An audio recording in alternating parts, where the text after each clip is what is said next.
난 저기 안 가. 저기 가기만 하면 너무 어렵게 하고 다 모르는 것만 하고 너무 힘들잖아요. 그렇기 때문에 아이들을 중재를 저희가 중재 목표를 잡을 때는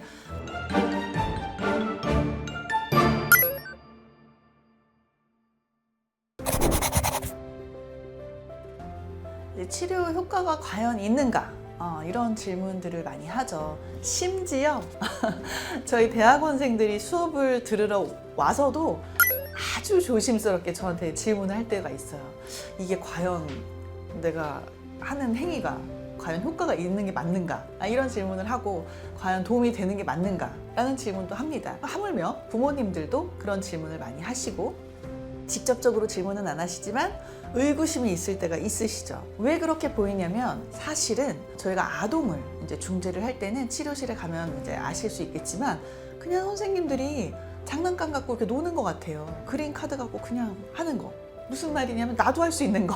나도 집에서 이 정도는 할 수 있거든요. 장난감 갖고 놀고 그린 카드 주고 뭐 질문하고 대답하고 말해주는 것 같으니까 사실은 이건 과연 이 효과가 있는 거 맞나? 라는 이제 질문을 하시고 의구심이 생깁니다. 자, 첫 번째는 이러한 방법들이 있어요. 치료를 이제 저희가 중재를 할 때는 무엇을 해야 되나? 평가를 먼저 정확하게 해야 돼요. 평가회 때에 나왔던 어떤 결과를 기반으로 저희가 장단기 목표를 잡습니다. 평가 때 그러면 공식 검사도 하고 비공식 검사도 하고 특히 제가 학생들에게 얘기를 많이 하는 것들이 그냥 점수만 내지 말아라. 무슨 뜻이냐? 아이들이 어렵고 언어가 잘 안 되니까 부모님들은 저희한테 오신 거예요. 평가도 받아요. 당연히 못한다라는 결과가 나와요. 그래서 이 아이가 못합니다 라는 말을 하는 게 중요하지 않아요. 무엇이 중요하냐? 평가 때 해야 되는 것이 이 아이에게 물어봤더니 잘 못했어요. 대답이 빵점이었어요. 자, 그러면 그때 전문가가 오케이, 내가 이 아이가 이 대답을 못했는데 만약에 의미적으로 어떤 자질에 대해서 큐를 준다? 그랬더니 이거는 엄마가 부엌에서 과일 깎을 때 쓰는 건데 라고 의미적으로 큐를 주는 거죠. 그랬더니 대답을 하는지 그것도 안 되면 의문적으로라도 이거는 스스스 사사사사로 시작하는 건데 의문적으로 큐를 주는 거죠. 또는 다양하게 큐를 줄 수가 있어요. 시각적으로 주고 아니면 나중에 이도저도 안 되면 모방은 되는지 줬을 때 따라 말하기는 가능한지 해서 레벨을 톤다운 합니다. 이걸 왜 하느냐? 물론 빵점, 0점이었어요. 모르는 무응답이었지만 어떤 식의 스캐폴딩을 했을 때 아동이 점핑이 될 수 있는지가 분석이 돼야 됩니다. 그래서 그거에 맞춰서 중재 목표를 잡겠죠. 그리고 아동들이 아까 했던 것 중에 못하는 것들이 있고 또 잘하는 것들도 있는데 저희가 보통은 complexity theory라고 해서 어려운 거를 먼저 이제 하다 보면 쉬운 거에는 금방 전이 효과가 일어난다고 해요. 그래서 성인을 지원을 할 때 중재를 할 때는 조금 더 구문 구조도 복잡한 걸 먼저 합니다. 그러면 구문 구조가 아주 심플한 거에는 자동적으로 전이 효과가 일어나는데 아동은 안 됩니다. 왜?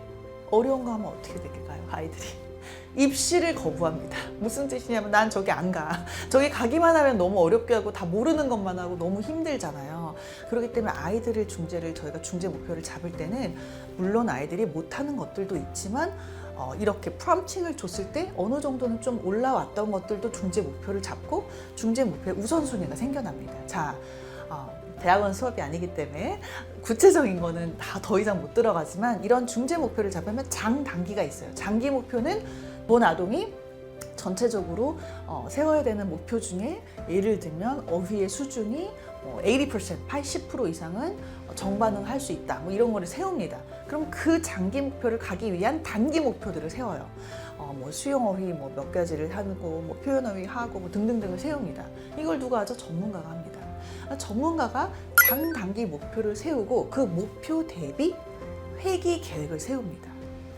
그래서 회기 계획에 아까 부모님들이 보신 그림책도 들어가고 장난감도 들어가고 해서 무엇을 하느냐? 밑에 숨겨서 치료를 하는 거예요. 안 그러면 아이들이 내가 지금 치료받고 있다라는 이 모든 걸 극명하게 아는 순간 아이들은 안 온다고 할 거예요. 그래서 일어날 수가 없어요. 그래서 사실은 아동이 치료를 할 때 굉장히 어렵습니다. 전문가들이. 왜?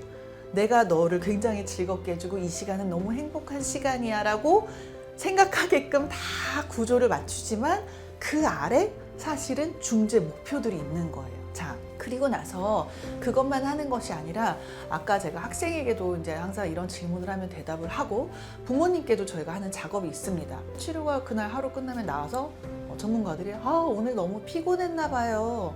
뭐 우리 땡땡이가 피곤했나 봐요. 무슨 뜻이죠? 뭔가 잘 안 됐다라는 뜻이죠, 그날은. 또는 나와서 오늘 너무 잘했어요. 그런 식의 보고는 저는 하지 말라고 합니다. 그런 식의 보고는 굉장히 어떻게 보면 그냥 캐주얼 터크예요. 전문가가 여기서 얘기할 때는 사실은 아까 목표가 있었다라는 건 수치가 있는 거거든요. 저희가 이 목적어를 80% 올리겠다 또는 뭐 75% 하겠다라는 장기 목표 하에 단기 목표도 스캐폴딩을 합니다. 지금 60, 70, 80. 그러면 그 뜻은 뭐냐? 10개의 기회를 줬을 때 8번이 자바라로 나온다는 목표를 잡았으면 제가 그날 치료 세션 때 10번의 기회를 줬어요. 그걸 만들어야겠죠. 제가 구조화 안에서 10번의 기회를 줬을 때 아동이 자발적으로는 한 5번 했다. 플러스를 하고 그런데 3개는 못했다. 근데 그 3개는 내가 우리 아동에게 뭐 비주얼 프롬프트를 줬더니 플러스가 됐던 거다. 마이너스였는데 그걸 다 리코딩을 하고 있어야 돼요. 그래서 그 데이터를 부모님에게 보여드려야 됩니다. 오늘은 제가 한 10번 정도 기회를 줬는데 5번 정도는 자발적으로 맞췄어요. 아시죠? 80%가면 8개가 자발적으로 맞춰야 되는데 그 중에 3개는 다 못했는데 뭐 예를 들어 2개는 그래도 의미적 자질의 어떤 프롬프팅을 줬더니 할 수 있었어요. 이런 식의 데이터 드리븐하게 부모님께 설명을 가야 되고 전문가도 그렇게 하고 있어야겠죠. 그 뜻은 미리 치료 들어가기 전에 오케이 내가 오늘 이 장난감 같이 놀면서 10번 정도 얘한테 기회를 준다를 미리 계획을 세우고 들어갑니다. 그래서 어떻게 보면 그냥 겉으로 봤을 때는 재밌게 놀고 그림 카드 뭐 하고 뭐 나오는 것 같지만 그 안에 수많은 레이어들이 숨겨져 있다는 거, 그리고 그것을 전문가와 부모님 역시 그거에 대한 데이터를 잘 리포트 받아야 되는 권리가 있으시고 전문가는 그 데이터 드리븐하게 잘 보고해야 되는 또 책임과 의무가 있다라고 생각을 합니다. 그래서 치료는 효과가 있습니다.